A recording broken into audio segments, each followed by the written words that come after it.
To understand somebody is not to excuse them, it's not to justify what they did, but it is to recognize that they're a human being. And if I had been raised the way that they were raised, if I myself were in their position, I have no idea what I would do. I am fully capable, I believe, of doing things as evil as anybody if my genes and my environment and my upbringing had been what somebody else's had been.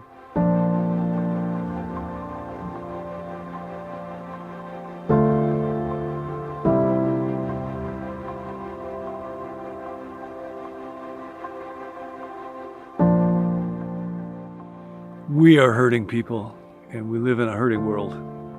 Hurting is natural, but forgiveness is supernatural. It's God's invention to heal our broken, bleeding world. And that's the journey that we're on today. We're learning to recall the way that we were hurt in a different way. And then I want to talk today more about empathizing with the person who offended us. And I want to say this, when we talk about this, forgiveness, contrary to popular opinion, actually requires a lot of courage. I was talking to a good friend yesterday who just the previous day, he's been working on forgiveness and said, there's this guy, I've been mad at him, I need to meet with him. I've got issues of forgiveness to work through. And he realized when he was going to meet with the guy, it's not just that that guy had done things he was mad at, but he had not been a good friend to that guy. He had not had conversations with that guy because he just wanted to avoid it. So he actually had to do some apologizing, and then that turned out to be really difficult. And then he found himself thinking, what I want to say is, I treated you badly, but it's your fault. If you hadn't done stupid things, I would never have treated you badly, so you deserve it. And of course, that's not actually owning his side of it. So this journey of forgiveness takes a lot of courage. It is not something that we do out of fear or weakness. It takes a lot of honesty. It's often quite complex. Part of what it involves is seeking to put myself in the place of the other person, the person who hurt me, so that I can see that person as a human being. We see this often in Scripture, but the ultimate example of it, of course, comes from the one who is our guide and our teacher, Jesus. Maybe the most evil action that has ever been done in history is the crucifixion of the most good and innocent person who ever lived. And in the Gospel of Luke, we're told about this extraordinary statement that Jesus makes. We're living in a day when, again, a lot because of what's going on in the Holy Land, in Jesus' home country, and unbelievably barbaric acts, we're reminded of what human beings are capable of. And forgiveness is getting out of the soft or abstract category. Jesus was being crucified. That is the most humiliating, cruel, barbaric form of death that was known. And he's surrounded by people who do not deserve to be forgiven. This is what it says in Luke. The crowd is gathered there. People stood watching, and they're the ones who had said to Pilate, crucify him, crucify him.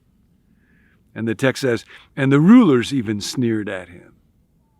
And those are the religious rulers, or the people that claim to know God. And the soldiers also came up and mocked him. So these are the Romans. There's a whole other set of enemies.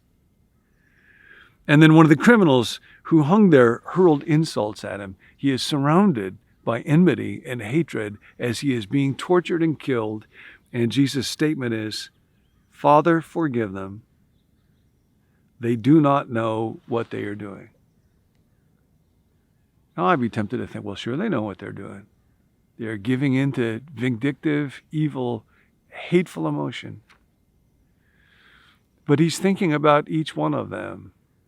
And there is some deep sense in which, for any of us, when we do wrong, because we are human and we are finite, we will have our own reasons for doing it, but we do not see, we don't understand. Doesn't mean that we're excused or that it's justified. Jesus is putting himself in the place of the people who are hurting him, and he is issuing forgiveness for them, even though they are not repentant. I want to tell you a story about a real-life person that did that, because choosing forgiveness heroes is an important part of this journey for us. One of the most memorable breakfasts I've ever had, Nance and I had it together with a woman named Mary Johnson. She lives back in the Midwest. This is several years ago now. And she lost her only son. He was killed. He was shot at a party. And the man who shot her son was caught and tried. She is a daughter of the church, Mary is, and at the trial, she said all the right things, said, I forgive him, I'm a Christian. But really, anger and resentment and unforgiveness for understandable reasons were eating away at her. We've talked about the difference between the decision to forgive and emotional forgiveness that gets into us at the body level. She was part of a church, but the pastor of the church told her that really the reason that her son died was that she didn't pray for him enough. And she ended up leaving that church. I think that was a good call. People would sometimes say to her as the years passed, and she found herself unable to reconcile herself to this. Are you still wrestling with that? You got to get over it. After 12 years, one of the moving moments for her came when she heard a poem, and it's about two women who meet in heaven, and they are both moms. And one of them is the mother of Jesus. She talks about how I would have taken his place when he died if I could have. And then she asked the other woman, and whose mother are you? And that woman was the mother of Judas Iscariot. And somehow that scenario, that poem, that picture of those two moms and the possibility of forgiveness and reconciliation kind of pierced Mary. And this strange thought came, I would like to meet the man who killed my son. So she contacted the Department of Corrections. This is after 12 years of a journey.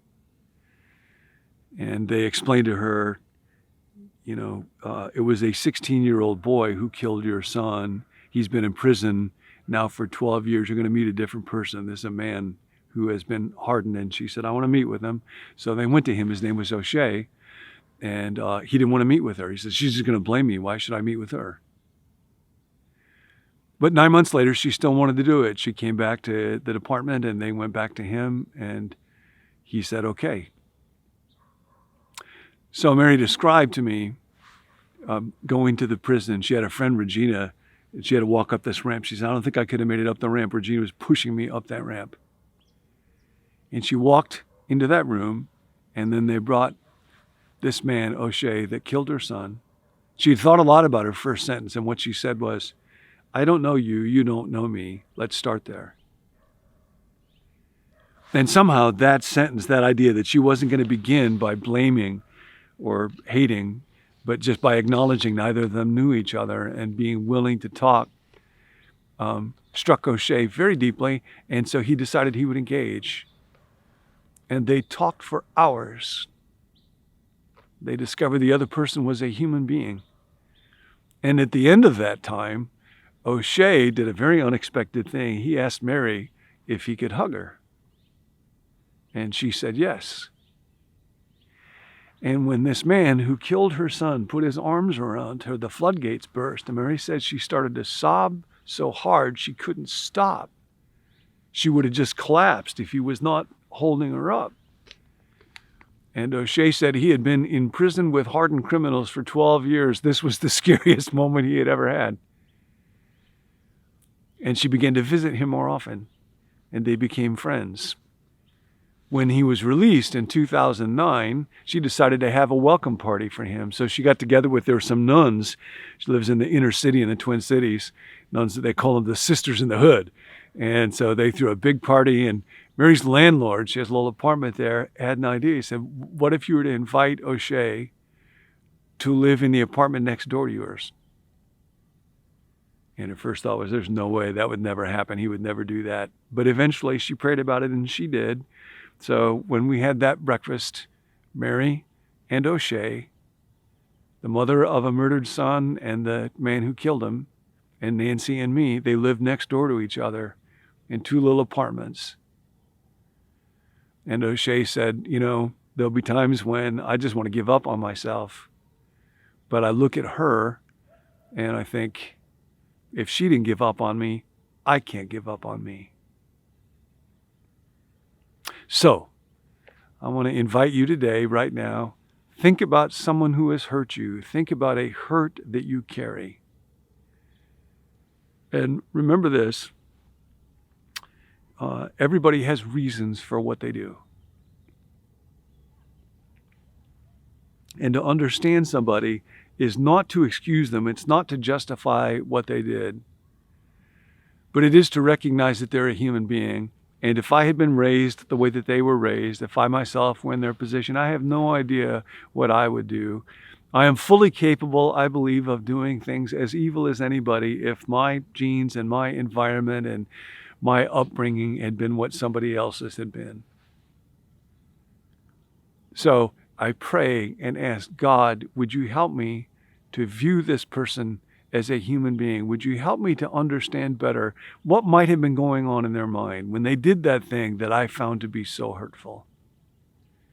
Would you help me to approach that as a fellow human being? You know, for Mary, part of the difficulty of the journey was she had to ask the question, if I really seek to understand how the fight that resulted in my son's death looked from the perspective of this other man, will I be disloyal to my son? Does that mean that I would be doing something to him, kind of betraying him, because now I'm listening to the person that had a fight with him? And she had to walk through the process of what does it mean to be willing to understand the person who took so much from me.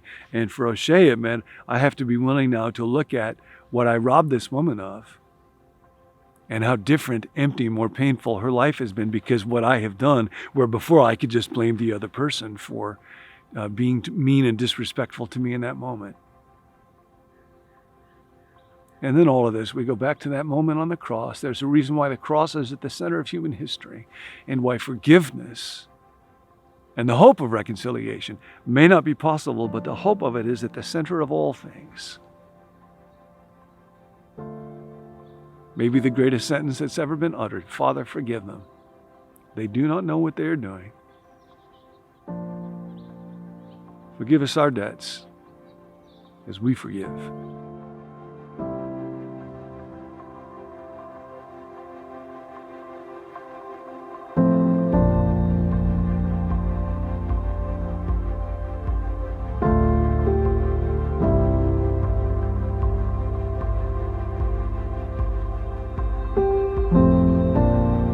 Thanks for joining us. At Become New, we want to grow spiritually one day at a time, but it's tough to do that alone.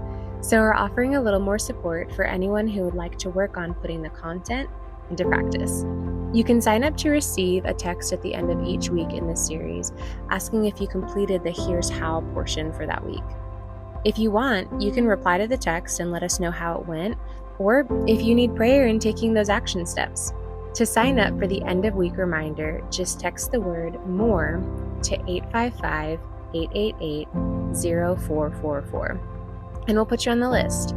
As always, to receive the emails or video links by text, you can let us know at becomenew.com/subscribe. If you're already signed up for the emails but aren't getting them, try checking your spam folder, or better yet, you can add us to your contact list. Our email address is connect@becomenew.com. If you need prayer, we're here for you. Text your specific prayer request to 855-888-0444. There's a team of us who meet each weekday to pray specifically over every person who sends a text in. We'll catch you next time.